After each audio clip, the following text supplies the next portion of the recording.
What's up YouTube, Dart here from Zephyr Wargames, and today I am bringing you my go second Vanquish Soul profile. That's right, the whole idea of this deck is to be able to go second, break boards, pick boards apart, and then hopefully lead to an OTK or control the game state from that point on. So with all of that out of the way, please smash that like button, hit that notification bell, and subscribe so you don't miss out on any more upcoming content. With all of that out of the way, we're going to dive head first into the Vanquish Soul go second profile. So for the Earths, we are only playing 2 Vanquish Soul Caesar. Now I've completely cut Panther. It could arguably be in the side. It's entirely up to you on what environment you're going to, but it isn't that great. Like Panther is probably more of a grind card for the pure fact that you reveal an Earth, it can't be destroyed by battle. So if your opponent is playing with boss monsters but not destruction by card effects, it is a very cool kind of cool card to kind of sit on. However, going second, the whole idea is that you want to be able to get into your Raisin, you want Raisin to clear off a board, you want to bounce it back for Borga, Borga's going to give you the burn damage or the draw damage, and then you bounce it back for a Caesar. Caesar can then reveal to pop a card, or you go Caesar into Borga, doesn't really make much of a difference, as long as the full amount of damage is concluded. So I'm going to show you in all the different attributes first. We'll do Earth, then we'll do Fire, and then we'll do Dark, who is the lowest represented in this build. So for the Earth monsters going second, we are playing 2 Alpha, the Master of Beasts. Now the reason this card's actually really good is that it can be summoned multiple times a turn. However, when it is summoned at the first time, it pretty much names Alpha, the Master of Beasts. So right at the bottom, it says, when you use this effect to bounce back monsters, for the rest of this turn, Alpha, the Master of Beasts, you control cannot attack directly. You can only use each effect of Master of Beast once per turn. This effect once per turn. So it cannot be normal summon a set, it must be special summon from the hand while the attack of all monsters your opponent controls is more than all monsters you control. You can target monsters you control, or beast warriors and winged beast monsters you control, return them to the hand, and then return face-up monsters your opponent controls to the hand equal to the number of monsters returned. Now, obviously, if you put Panther back into the deck, you would have an additional beast monster that you could return to the hand. We're not doing that. The whole idea behind this is that you special summon down, or you would ideally give your opponent a Kaiju, which is going to be Dogoran at 3k. So as long as you've got nothing else, you're going to be able to go, okay, cool, special summon down Alpha.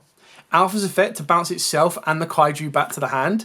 And then you can, while the board is less attack, or while your opponent has more attack than you can special the Alpha back down and then Kaiju your opponent again. Or Kaiju and then special summon down the Alpha. It really depends on what else they've got. But the idea is that it's an Earth attribute that can return to your hand, so you're constantly maintaining that advantage. It's a non-target spot removal in a sense, at least for a 1-for-1 kind of card. And it gives you the ability to be a 3k boss monster to deal with whatever is left on the board. You just need to keep in mind that it doesn't have the ability to attack directly. So once you use this effect, you might be like, okay, well, I'll keep this in the hand now. I need the Earth to reveal for all of my other effects. Or you go, you know what? Having another boss monster on the board is going to be a great option. Or if you're feeling extra spicy, you also have the ability to overlay both of these and make a rank 8. I'm not playing rank 8s in the deck, but it is just something that you could consider. Then, of course, we do have the Cash Tier engine, so triple Fenrir, and then, of course, the 1 Rise Heart, which I'll show you once we get to the fires. But this is probably the best monster around, purely because you special summon it, it gets you either a Fire or an Earth attribute, depending on what you need. Now, you could change this up. Rather than playing 3 Fenrir, you can play 2 Fenrir and 1 Scareclaw Cash. You could also play the Tier Element Cash, and that's if we get a water attribute for the Vanquish Souls in the future. On top of that as well, I am also playing the field spell, but I'm playing a bit of a weird ratio. I'm playing 1 terraforming and 1 field spell, because again, the field spell ideally leads you to Fenrir, and then Fenrir will lead you to a fire or an earth attribute. Yes, multiple Fenrirs can be a little bit bad, but you do have the ability to banish them from the deck as well if you want to. A bit off of the back of Rise Heart, and you've got additional fodder to utilize. For the last Earth monster, we are playing 2 Ghostbone Haunted Mansion. So as you can see, we're rocking a total of 9 Earth attributes in the deck. And keeping in mind that 2 of those Earth attributes can stay in the hand or recycle themselves to the hand, it's kind of a nice ratio and balance, which is why Panther isn't really massively necessary. It's also why Alpha isn't necessary at 3, and it's another reason why Ghostbell isn't at 3. You could put Ghostbell at 3 if you wanted to, but I wanted to kind of keep the balance of a 9, 9, and then a 4 for the different attributes laid out. So moving on to the fire attributes. Actually, just before I do that, there was a comment about like what else can you play instead of the Fenrir. If you don't want to be playing Fenrir at all, and I feel that if you don't have access to it, that's kind of the only reason. Like if you have access to it, it's pretty much a no-brainer because of the fact that it can, in theory, manipulate attributes. So get into earths, get into fires, you name it. If you've only got one Fenrir and you've got one field spell, you can probably rock around with that. But if you can't play Fenrir or you don't want to play it at all, then I would bump the Beast up to 3 and then I would bump Bell up to 3 as well. The issue is you're still losing that consistency of one card being such an important powerhouse and an important interruption to your opponent, while also giving you access to either a fire or an earth attribute that you may or may not need. All we need is a main deck cash tier Dart Monster. Not going to happen, but then it would pretty much fit the holy trinity of this deck. Moving on to the fires, of course, you are playing Triple Raisin. This is your go-to starter for your Vanquish Soul cards. Such a good card. It's a pain in the backside that this one is. I mean, technically, Ultra Rare is like 20 quid, but to get Collector Rare is like £100 plus. It's like, man. But the reason this card's so good is on summon, it gives you the ability to search out any of your Vanquish Souls. So that gives you access to Earths or Darks, depending on what attribute you may or may not need. Not to mention, you reveal a fire and a dart, you destroy all other monsters in this card's column. Now, as a note for anyone playing this or playing against this, if you were to, for example, try to target to negate this, and they were to use Borga or Caesar to tag it out, it will not be able to destroy the remainder of the column because it is no longer in that column to identify that those are the cards to be destroyed. Then, of course, you do have the one Right Art, and then the most generic hand trap in the format, and that is Ash Blossom and Joyous Spring. Pretty standard on that. I am then still playing the one Dogoran and the one Kurikara because we are going second. Now, I know ones may not be instantly enough for you watching along, but we are playing ways to dig to it through Pot of Prosperity and, of course, Small World. And the idea is that being able to use Small World to bridge into a Dogoran, to a Starter, to a Kurikara, you've got so many different options. Ideally, for me personally, I'm not the biggest fan of Kurikara because it needs my opponent to activate effects for then me to go, okay, cool, Kurikara, and then still in the end phase, which is great, but it does require you to eat a couple of bullets, basically, because they will then need to be able to go, okay, cool, negate this card, so that's one card for one. Negate this card, that's two cards for two. You're then going to have to go, cool, Kurikara, one card for two. So basically, you've paid 3 cards, and you still have 3 more cards to play, and you've got a Kurikara at 4,500. So there's still a lot of work to go into it, but I personally quite like the idea of getting to Dogoran because then I don't need to worry about my opponent doing anything. And it's just like, cool, I've activated Prosperity, seen a Dogoran, take it, get rid of the negate. I've done a 2 for 1 there. Well, technically a 1 for 1 because Prosperity gets you the Dogoran, then Dogoran gets you the negate. So you've only really traded a 1 for 1 card rather than 3 for 3 kind of thing. So it's less of an investment for a lower outcome. So that's it for the fires, and again you can see that we are playing a very healthy lineup of this one as well. So we're going to be able to rock 9 fires, which is the balance with the earths. Then moving on to the darks. Now this is where I've changed it up quite a bit, and I'm not 100% set on these yet. So I'm playing 2 Borgers and 2 Mad Love. Now the reason I'm playing 2 and 2 is because I'm going for a more of an aggressive approach, which means that the Mad Love searches for all the spells, and I'm not playing any of the traps, isn't as outright or effective. Yes, continue is a cool way to kind of loop back some resource from the grave. If I've been able to, like, for example, get the Borger on the board, burn my opponent, link this into the link monster, add it back to the hand, and then use Borger's effect to bounce a card back, just to kind of upgrade a bit of strength, is a good way of using it. But chances are you're probably going to want to go for something like the Vanquish Soul Dust Devil, and even then, when you're doing your Vanquish Soul Dust Devil, you're putting stuff in face down defense position. So you kind of then want a piercing card, which is why you want to like look into the Link 2 monster that lets you do piercing, but then you're kind of going a long way around. So Mad Love was less effective, and Borger was just a little bit bricky. But if anything, I could very easily see this go second version, putting Borger up to 3 and putting Mad Love down to 1. For the pure fact that you've got the balance of both. And then, like I said, the Mad Love effectiveness is a little bit less so.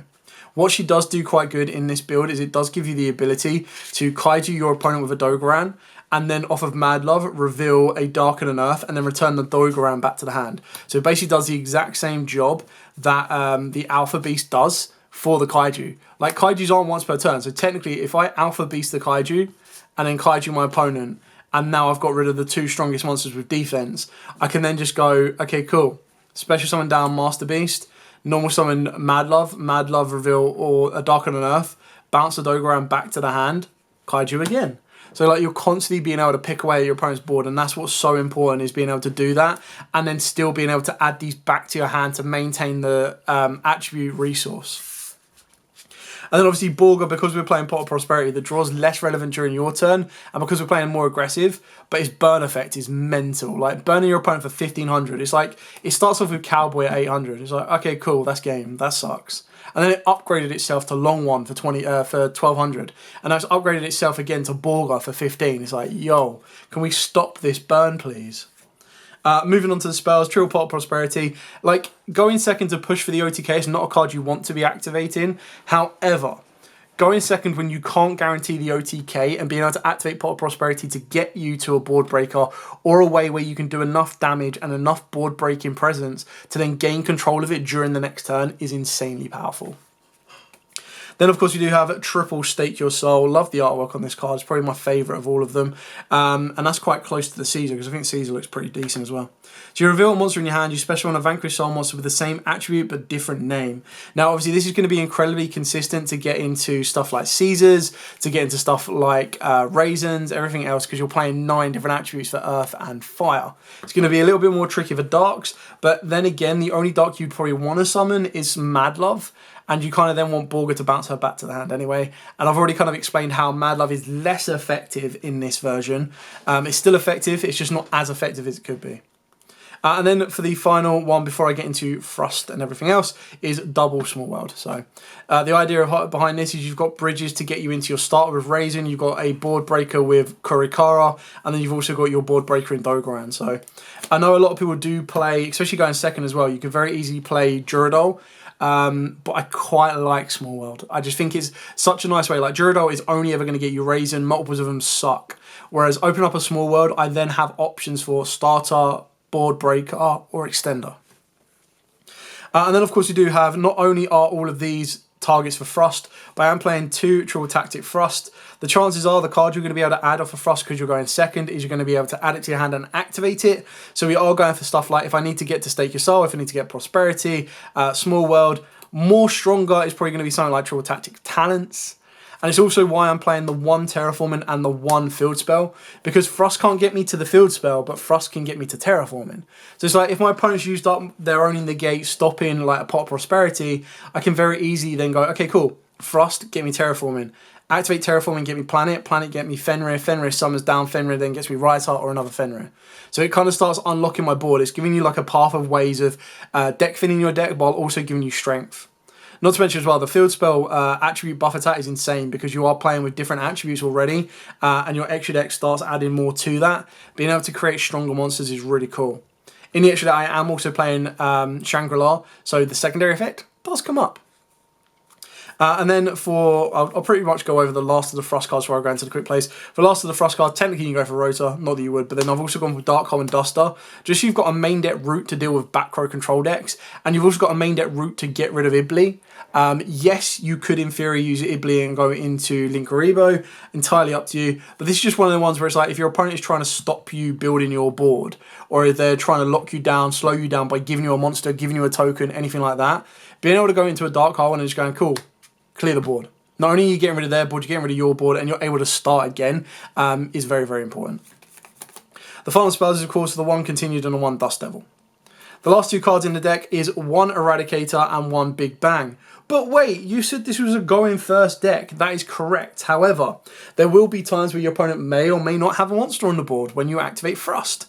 Well, let's go with Eradicator, and the reason you go with Eradicator is it's so easy. Just get Borga on the board, set Eradicator, activate Eradicator, get rid of Borga, boom. Goodbye spells, goodbye traps. Whichever one you want to call.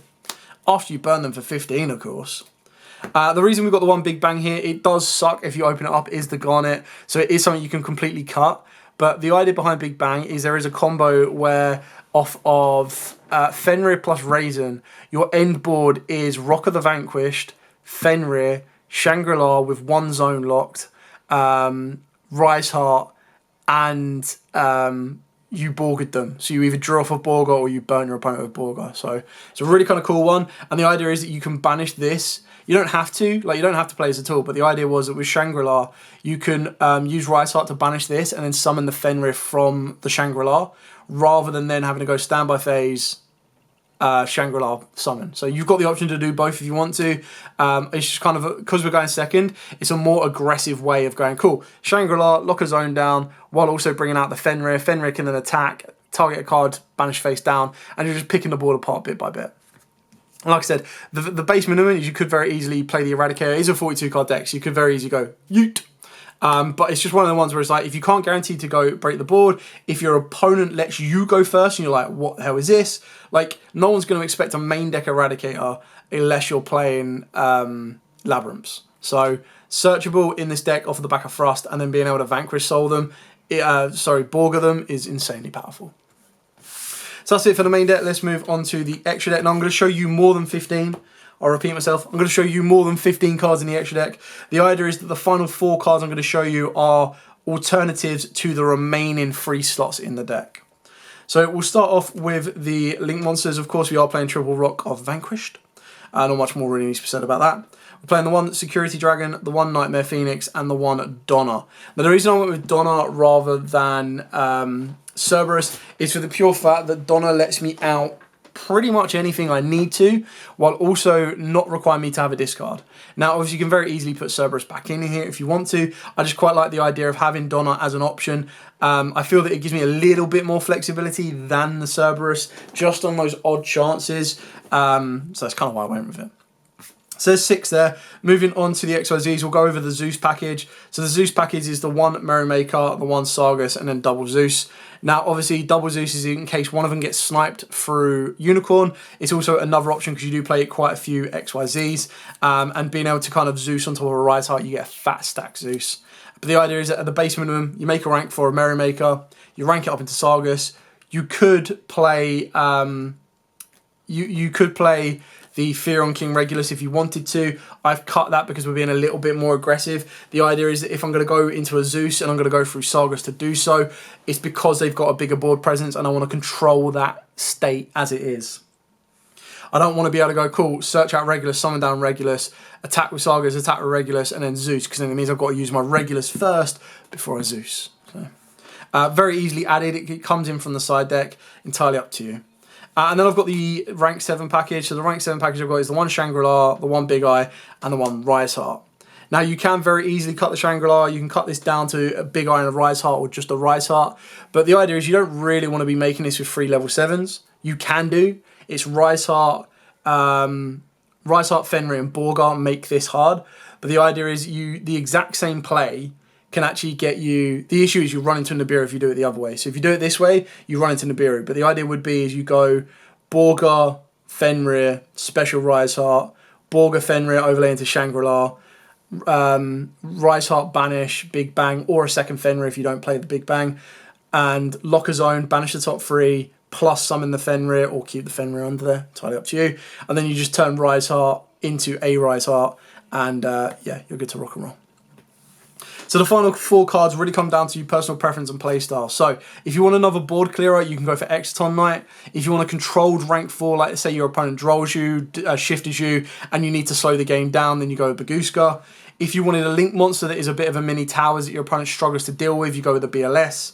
And then if you wanted to add more cards in your extra deck so you could recycle them off of the back of Prosperity, you've also got Omega as an option, because the idea is you banish this off of Prosperity, Rise Heart attaches it, and then you're good to go from there when Rise Heart leaves the board.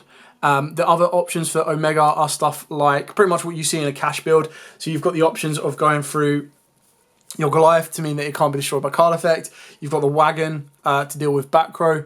You've then also got the Skull Knight to deal with front row. You've got Garura for a draw. You've got Natis for an instant pop. It's entirely up to you. Like, you don't have to play this, which is why I'm showing you options. Like, my personal options for the end in this build would probably be a Baguska for a control option, and then BLS for a Link Towers option, while also as an aggressive option. Like, again, if I'm unable to kind of finish the game off, I can attack with BLS and then either gain its attack, banish a card, or give it double attack for the next turn. So it will guarantee the OTK the part after that. Exaton is just a very easier rank for Zeus. So rather than having to attack and then get into Zeus, you can go Exaton, nuke a board, go from there. It's entirely up to you. Gives you a couple of options to work around with and play around with, depending on your play style. But I thought this would give you a couple of things to look into and be like, okay, cool, I like that idea, or nah, that's not really for me. I want to play it a little bit differently. Anyway, that's it for the Go Second Vanquished Soul deck. I really do enjoy the deck. I think it's really fun. I feel that it does require a lot of thinking because you need to maintain that the last thing you want to do is you don't want to be able to go, okay, cool, activate Borg's effect. and then you look at your hand, you're like, I haven't got the right attributes. Like, you've got to keep an eye on your board, your column placement. You've then got to keep an eye on your attributes you maintain in the hand, because you don't want to go, okay, activate Ash Blossom, and then go, cool, I've activated that, now I want to activate Caesar and go, I've got no fire. So like there's a lot to kind of keep going on with.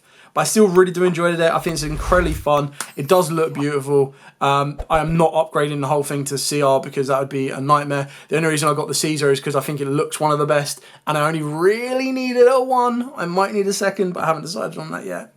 But yeah, thank you so much for watching. I can't wait till we get the new support in the next core set, which is like Overlord, which is like 2 or 3 months away. But it's definitely going to be really kind of cool, and it's going to be nice to see how this deck evolves going forward, and I really do like the theme behind it. Anyway, thank you so much for watching. If you do have any questions at all, by all means, please put them in the comments down below. I will be more than happy to answer them for you.